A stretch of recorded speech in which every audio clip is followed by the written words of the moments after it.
You're listening to the Piano Pod, where we talk to the brightest minds in the industry about how they're bringing the piano into the 21st century. Last time, we spoke to music technologist Claire Marie Lim about her creative process and the integration of classical foundations with modern genres and technology. And now, the conclusion. How did you learn production? Was it through Berklee? Was it YouTube videos? Because it's really top-notch. Yeah, thank you so much, Eric. That means a lot. I'll be very honest. I think I grew the most after I was done with college. And I think it's because college gave me a lot of the tools that I had, but it still took me time to learn them, right? Like I listened back to a lot of like the pieces that I made while I was still a college student, and it's like, yeah, they're okay, but you can definitely hear like the beginnings of dolltr trying to like poke around and being like, what is this doing? Which is not to say that, I didn't understand things. Like I understood things conceptually, like, okay, this is how this synthesizer works, or this is how this compressor works, or whatever it is. This is how that sound engineering types of thing works. But being able to just like put my nose to the grindstone and like work at it, that really came after college. And I think it was just a lot of practice. And actually, this is maybe the biggest tip I could share, if there's a biggest tip. I started using my ears a lot more. I don't know and this is a very weird sort of thing to say as well, I think, but growing up as a pianist, even though I did do a lot of classical piano stuff, my ears were not super strong. Like, for example, I would play a piece, and if I were to, mess up halfway, I would be totally lost, because I'd be like, if I memorized it, right? Like I memorized, like, I don't know, a piece by Brahms or something, play the thing. And I use that as an example just because the harmonies are so beautiful, right? But it's like, if you forget something, that's it. You're like totally out of it.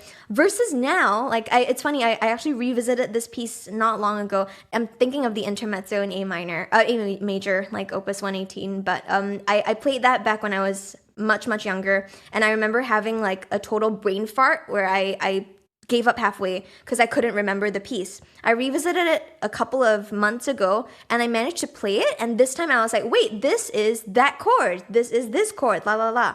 So I started having a lot of these more like solid connections between what I was listening to and what I was actually playing and doing.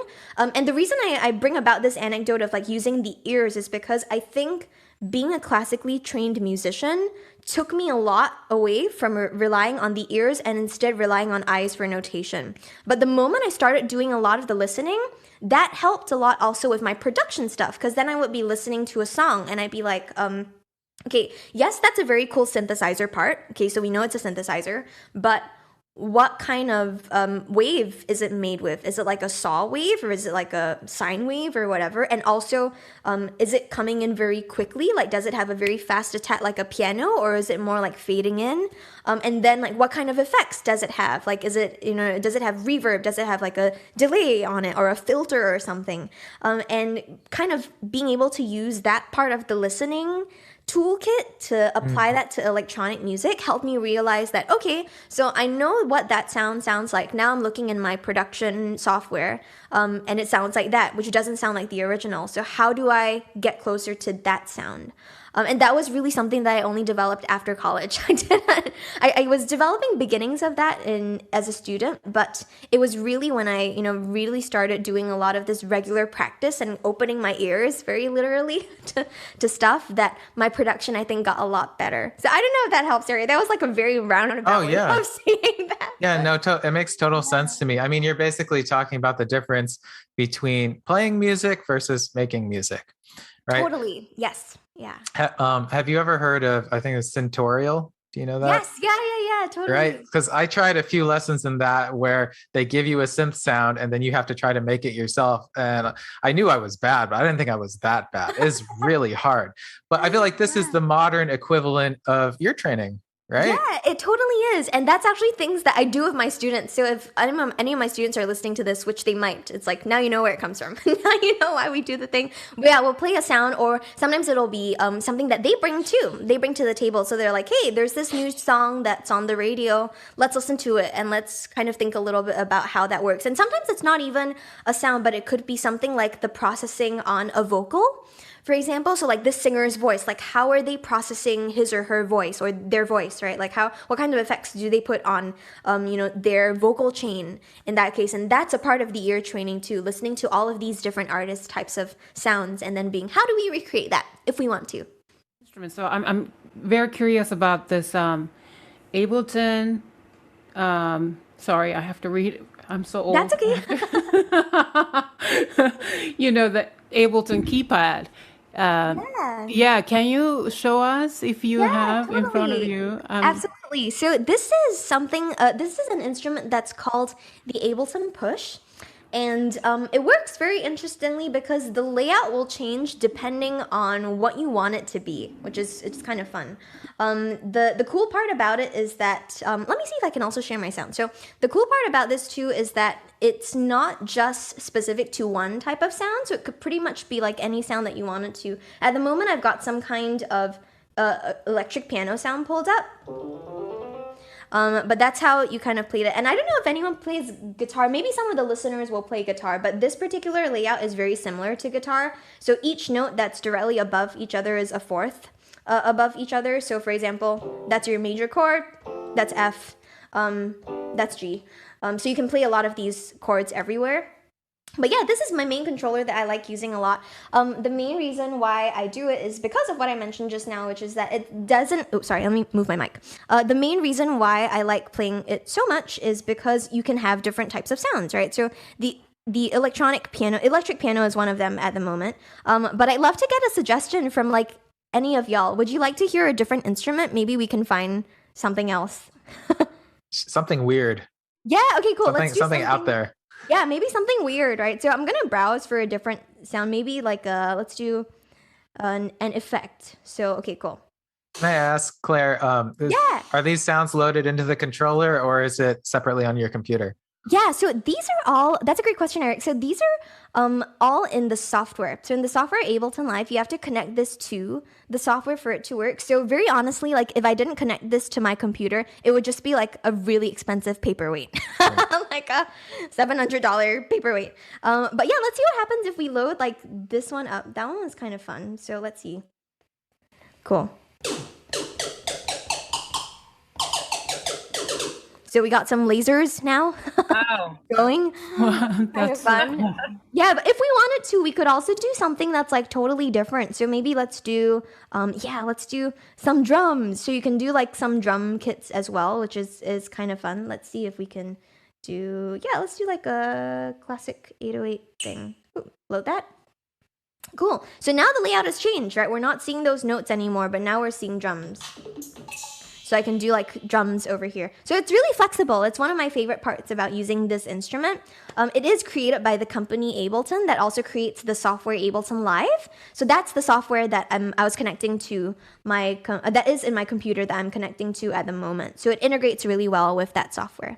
Yeah, that's the instrument. Awesome. Wow. Thank you for the demonstration. Thank Yeah. you. Is this the future of piano keyboard? I don't know. Are we gonna forget about this black and white, and then is that the future? I don't know. Honestly, that's a great question, Kimi. And I think that I often tell my students that like a lot of the time it's not so much the same instrument, but I try to help them think of it as a totally different instrument, because the piano is one thing, and then the piano keyboard synthesizers are also a different thing. And then you have this sort of thing, right? Because I remember, for example, this is a little bit of a side anecdote, but the very first time that I touched a synthesizer, I thought it was going to be the same because it was a piano keyboard, right? But I basically had to relearn all of my technique because the action is so different. So when you play it, it's a totally different type of thing. It's like springs instead of the actual, hammer action that you have. So it feels really, really different. And I remember at first I hated it because I was like, ugh, what's this like plastic thing? So I hated it at first. But after a while, you kind of get used to it. So that's why I think a little bit about this sort of instrument being totally different. And that's a little bit of what we do at Berklee College of Music too. Like the program that I teach in specifically is called the Electronic Digital Instrument Program. So a lot of my students do have a keyboard background.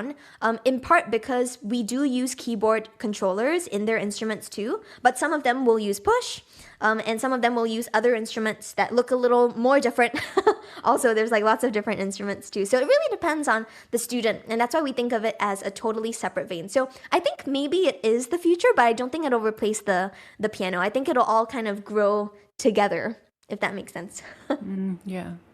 So, what's your advice for classical musicians who are interested in broadening their field or horizons? Yeah, that's a really great question. I think a lot of the time it's just being open. And this is also thinking back to my experience, but some of the experiences of my students too. Sometimes we get so locked in the things that we're used to that the moment we step out of the comfort zone, it's so jarring that we just like freeze up a little bit. So I think being open is really interesting. If people are interested and they come from a classical piano background, and you want to get maybe a little bit of insight into something that could be kind of a little still classical, but going into the more electronic side, there's a really wonderful set of albums by Wendy Carlos called Switched on Bach that I would highly recommend. This was done back in like the 60s and the 70s, but basically Wendy Carlos, she's an amazing electronic musician, one of the very first electronic musicians to do this. She did entirely orchestrated synthesizer versions of pieces by Bach. So for example, there's like the two-part inventions, like in A minor, for example. She did that, but instead of having just the two voices for right hand and left hand piano, she reorchestrated everything so that it would be like, okay, there's like a high synth part playing the right hand in this section. Later on, when the left hand enters, it's like another type of synthesizer. And it's really, really beautiful. I would really encourage people to listen to it. It's called Switched on Bach. And there's, I think, Switched on Bach 1 and then Switched on Bach 2. And then she also did, I think, a version of the Well-Tempered Clavier as well, also in the synthesizer version of stuff. So if people are interested in that, I would highly recommend. Oh, that's great. So Claire, we're getting a little long now and we still have rapid fire questions to go, Oh, yes. but I wanted to make sure that we touch on something very important, which you've already alluded to, which is your efforts in activism. Right? Because like you said, you know, so in our musical field, sometimes they're predominantly white male, historically speaking. So can you talk a little bit about your efforts in this area? Yeah, specifically, I think a lot of the work that I do, Eric, is related to the field of music tech, but also even in just like, you know, music in general, I think. We see a lot of these, especially even from like the classical sphere and the jazz sphere, there's still a lot of like non-white people whose voices have yet to be heard. So a lot of the time when I'm working with young people, especially, I work a lot with youth and a lot with kids K to 12 as well. It's really just about showing up and being there. And it might seem very, very simple and very rudimentary, but like even just walking into a classroom, like a lot of the time when I've done talks, for example, about music, and I walk into a classroom and there's like, you know, a few students who are not white and they're just looking at this like random Asian lady who's walked in. It means something to them. And like a lot of the time, even after, you know, I've done a certain talk at a certain location, I've done music tech work, or I've showed them like, you know, synths and software and stuff like that. There have been students who have like come up to me and be like, hey, thank you for being here. Because every other teacher that I've seen or every other person I've seen do this has not looked like me, but now I know it's possible. And that's pretty much exactly the same thing that happened for me. Apart from, you know, that one night that changed my life with the live electronic music stuff with Disclosure, the other night that I really think about a lot was when I saw an artist called Toki Monster perform. And Toki Monster was the very first woman of Asian descent nominated for a Grammy in the dance and electronic music category, and that was only in 2019, so it's not too long ago. But I saw her perform many years ago when I was still a student, and that was a night where I was like, she looks like me, this is not impossible. So that meant a lot, and I think about that so much. So that kind of, in a way, was one of the reasons why I try to do a lot of this like activism stuff, or I try to integrate it into my education. So I'll bring a lot of that element into some of these spaces where I work in. And to be very frank, most of the spaces that I do work in have strong populations of people of color. So it really does make a difference when people see diversity and when they see, you know, different representation in different areas of fields. Some things I've tried to do also is when I know that I can't be, I shouldn't be the right person to do this, I try to open it up to someone who should. For example, I recently did something that was focused actually a little bit more on dance music culture, and it was specifically also for a group of students that was more, students of color. And I offered it up to one of my other friends who was specifically Black, and he does a lot of like DJ culture and a lot of like history as well. And I said, this is the perfect person to do this. So I think that's also something that we can do as well in our sphere as, educators and just people being aware of what is a good time to show up and like when is a good time to show up to a certain group of students who need to see it, or to a certain audience who needs to see it. Doesn't need just need to be students, but like it could be a different audience. So I try to do a little bit of that as well when I'm working with different groups, not just like showing you cool stuff, how to press buttons, but also like teaching people a little bit about the more historical side, or being aware of like the cultural connotations of some of these things that we're working with. Right. Yeah, because ultimately everybody has a voice that deserves to be heard, right? Yeah, totally. And I think for a lot of at least and this is going back to the younger kids that I work with too, but for a lot of them, I think they don't realize that a lot of these norms exist when they're so young. They don't. So they're still open to a lot of these ideas. I'm really talking about like super young, like 5-year-olds. The reason why I think about them is because one of the incidents that did for sure shape a lot of what I'm doing now is I used to tour a lot with this group called Alphabet Rockers. Shout out to Alphabet Rockers. They're a double Grammy nominated hip hop group that does a lot of hip hop but for kids. So they do a lot of like social justice types of work, and a lot of the audience is in that age group. So it's like 4 or 5 year olds, sometimes a little bit older, like teens and stuff like that. But there was one concert we did for these like kindergarteners or like first graders or something. And I was doing the onstage DJing and playback stuff for them. After the show, we had a meet and greet. And every single one of the kids that came up to me and asked about stuff or like wanted to say hi, they were all girls. And I think if I hadn't been a woman, that wouldn't have happened.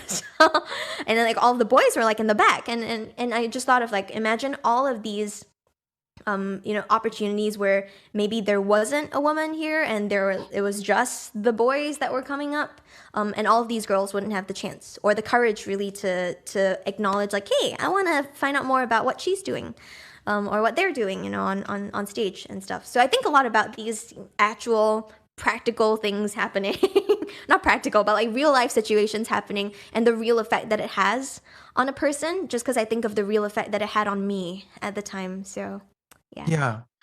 I don't want to go off on too big a tangent here, but that's the thing. I know sometimes people get down on social justice and there's a lot of fighting in the news and stuff like that, but we're talking about real people, right? Real experiences. When somebody comes up to you like that and says, you inspired me, it's so meaningful and so powerful. So totally. Kudos to you for doing that, for taking your platform. And thanks for letting me share that. I don't often get to talk about that, so thank you. Yeah, well, we believe it's important too. We got to wrap up pretty soon, but I just wanted to ask you quickly before we move on to rapid fire, I think, as a music technologist, what do you see in the future? What's the future of music? Yeah, wow, that's such a tough question, Eric. The future. Well, we want your perspective. Yeah, totally. Very honestly, I think there's so many possibilities that I don't think I'd be able to touch all of them. But at least from one thing in my current line of sight, I guess, is that there's a lot of more people who I think will have the courage to try things out without all of these like barriers before them. So for example, I'm thinking back to this is a little bit more of an older school stuff too, but even going back to the studio, just now Clara mentioned like she has this set up as a studio, but like 10 years ago, that might not have been the case for a lot of people. Like they wouldn't have been able to do that on their own, and have the courage to, do things for themselves. So I think there's going to be a lot of that. I hesitate to use this word, but I think it makes sense in this case, like a more democratic approach to music creation. It's like, everyone kind of has the same tools, and it won't always be the same, but even just starting, say, with phones, like if you have a phone, being able to use that as part of your creative process, creative technology process, having your phone be your first foray into making sound or like, building beats and stuff like that. I think that's going to be something that will definitely be in the future. And to that end, I think just even more diversity in the music that we're hearing, not just from from people also, but even just stylistically. I think a lot of people, when they make music, and this is something that I tell to my students and my mentees as well, but it's like, it's definitely not and it might be a little bit cliche, but it's not an understatement to say that no one else is going to make the music that you're going to make, because it's true. No one else is you, right? So if you don't make something, no one else is going to do it for you, and no one else is going to make it in the exact same way. So I think to that end, there's going to be a lot more different types of music styles that we'll be hearing. Sure, it might sound similar, but I think there's a lot of power that in everybody kind of realizing their own version of the music that they're hearing in their heads. So I think that's kind of what I see in the immediate future. I think there's so many possibilities though, like even the crazy music tech developments that are developing all the time. Like I was just talking to some of my other friends the other day about this, but now it's not just physical controllers, right? But I did a little bit of work with this pair of gloves called the Mimu gloves that are basically gloves, but they're controlling music. So if you do something like, if you make a certain gesture, it plays a certain chord. Or it puts on a certain effect. So there's that too, which is like, maybe that's an example of how crazy things will get in the most wonderful sort of way. Blows my mind. Sorry to interrupt. Yeah, no, I saw that. I saw your video of that. That was cool. Oh, thanks, Eric. Yeah, I had no idea that was happening. It's real weird. Yeah, it's weird in the best sort of ways, and I mean that in like a very like, you know, wonderful, in awe type of way. But yeah, that's just a fraction, I think, of stuff that people are developing now. So who knows what'll happen next? Right. Well, we really appreciate your insight and your perspective. So thank you for sharing that with us. Thank you. So we're going to move on to our rapid fire questions. Woo. All right. Okay. So this is short and sweet, to the point. All right. And we'll take turns, the three of us. So I'll go first. Number 1, what is your comfort food? Oh my God. Oh no, this is terrible. Okay, I'll go for Singaporean food, char kway teow. Okay. Yeah, okay. Number 2, cats or dogs? Dogs. Oh no, cats. Oh. Oh no, you've been outed. No, you said dogs first. I don't know if you can take that back. Oh no. What is your word or words to live by? Okay. Work hard, stay humble, don't be late by Iskandar Ismail. Yeah. I know it's short, it's supposed to be rapid fire, but just want to say that Iskandar Ismail is a Singaporean composer who inspired me very much back in the day. So that was a quote that I took from my mentor, who was his mentee, my mentor, Julian Wong. Hi, Julian. If Julian's watching. Yeah. Wonderful. Thank you. What is the most important quality you look for in other people? Wow. Oh my God. These are so deep, Eric. It's Yukimi's question. I can't take credit. Oh, that's good, Yukimi. Thank you. Patience. Very important for sure. And by the same token, what is the worst quality in people that you want to stay away from? Cool. And maybe this is a little bit of myself too. Bad temperedness. Like losing your temper. Okay. Name 3 people who inspire you, living or dead. Oh my God. Let's see. My grandfather and my mentor when I was Mr. Xiao, my mentor when I was in high school doing music, and also Togi Monster. Which historical figure or composer do you want to learn or take lessons from if she or he were alive? Probably Nadia Boulanger. I love her ideas about sound. Yes, Nadia Boulanger. Great. Which historical figure composer do you wish to hang out with at the bar if she or he were alive? Oh, interesting. Well, maybe Bach. I don't know. I think it would be fun to chat with him about like all of the same things that he's written many times. So probably Bach. Well, I the Bach too, so we can all hang together. So my turn. Name one piece in your current playlist. Oh, one piece in my current playlist. I've been listening a lot to a tune called Never Enough by Disclosure. So that's one piece. Cool. All right, maybe we'll list that in our Spotify as well. Name a book title you're currently reading. Oh, I'm reading quite a few. Oh dear. Well,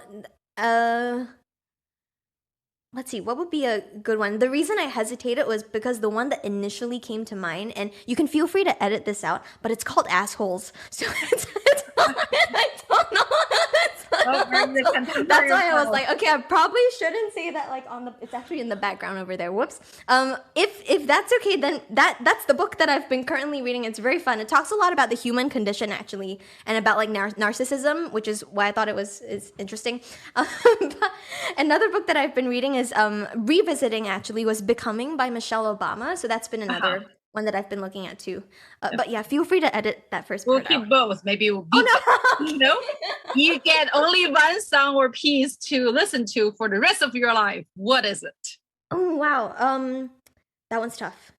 You know, maybe it would probably be I think I will say, I wasn't sure about this, but I'm pretty sure. The Arthur Rubinstein version of Intermezzo in A is like one of my favorites all the time. It's one of the reasons that I still go back to a lot of classical music stuff, even if the rest of my world is electronic, because it puts me into a good space. Yes. That's exciting. We have to talk more. Rubinstein is also my, personal god. So music is blank. What is the blank? Fill in the blank. Music is a world of possibilities. Awesome. Wow. That is good. Wonderful answer. Ding, ding, ding, ding, ding. You win. All right. Thank you so much. Claire, before we wrap up, do you want to talk a little bit about Beattober and what it is? Yeah, totally. Thanks, Eric. Thank you so much for having me. This was so fun. But yeah, Beattober. So I'm currently doing this like October long project called Beattober, where I make a little bit of music every day. Previous years, I tried to do like a little bit of a theme for every year. So this year I'm actually doing like a new song every day, which is not killing me yet. We'll see how it is. By the time this podcast gets released, we will see if I'm still alive. But yeah, if folks want to follow me, that's going to be at dolltr, so DOLLTRICK on all social media platforms. Or if you look on the greater internet, it is DOLLTR!CK in all lowercase letters. Sometimes the spelling throws people a little bit off, but as long as you do the all lowercase letters and the exclamation point, you should find me. So that's a little bit of that. Yeah. All right. Well, thank you so much. That's going to wrap up this episode of the Piano Pod. Thank you, Claire, for joining us today and sharing all your wonderful thoughts on so many different subjects. And once again, I will remind the audience, if you want to find out more about Claire, her website is ClaireMarieLim.com. And she also has a website for dolltr specifically at dolltr.com. Check the description for the links. If you enjoyed today's episode, please rate and review on whatever podcasting platform you use. If you are watching us from YouTube, remember to hit the thumbs up button and be sure to subscribe to our channel. You can also find us on Facebook, Twitter, Instagram, and LinkedIn. The links are in the description below. If you have feedback for us, please leave it in the comments or DM us via social media, or you can also email us at thepianopodnyc@gmail.com.